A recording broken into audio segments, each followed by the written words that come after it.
គុណរឿងគ្រប់យ៉ាងដែលយើងបានសាងយើងធ្លាប់តស៊ូរួមគ្នាតែពេលនេះយើងបានចប់គ្នាអស់ពេលវេលាមើលថែគ្នាហើយ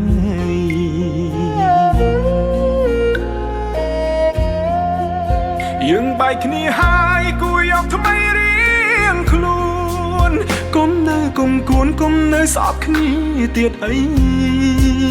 បំភ្លេចរឿងចឹងគុំរំលឹកណាថ្លៃធ្វើមិនដេចនិស័យយើងបានត្រឹមនឹង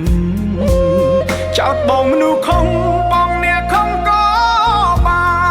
នរឿងទាំងប៉ុន្មានគឺអូនអ្នកត្រូវទាំងអង្គបងសុំចិត្តអូនសុំមានស្ងួនឈប់ផុស Facebook ទៀតចង់ហើយឈប់ត្រាមកទេ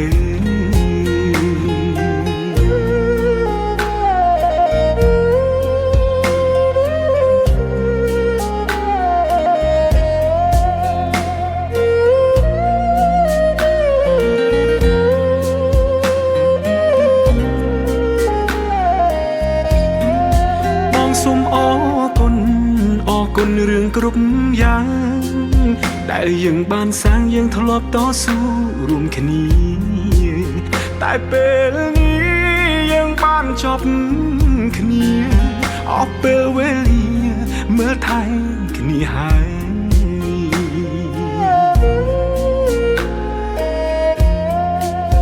យើងបែកគ្នាហើយគួរយកថ្មីរៀងខ្លួនគុំនៅគុំគួនគុំនៅស្អប់គ្នាទៀតអីបំភ្លេចរឿងចាំងគុំរំលឹកណាថ្លៃធ្វើមិនដេចនិស័យយើងបានត្រឹមនឹងចោតបងមនុស្សខំបងអ្នកខំក៏បានរឿងទាំងប៉ុន្មានគឺអូនអ្នកត្រូវទាំងអស់បងសុំចិត្តអូនសុំមានស្ងួនឈប់ផុស Facebook ទៀតចង់ហើយឈប់ត្រាមកទៅ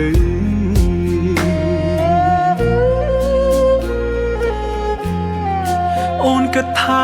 បងមនុស្សមិនល្អហើយទៅចង់អូនអើយទៅរកអ្នកសមនឹងថ្លៃបងមនុស្សអាក្រក់ដូចអូននេះហើយក៏គ្មានអ្វីឲ្យអូនលងឡើយ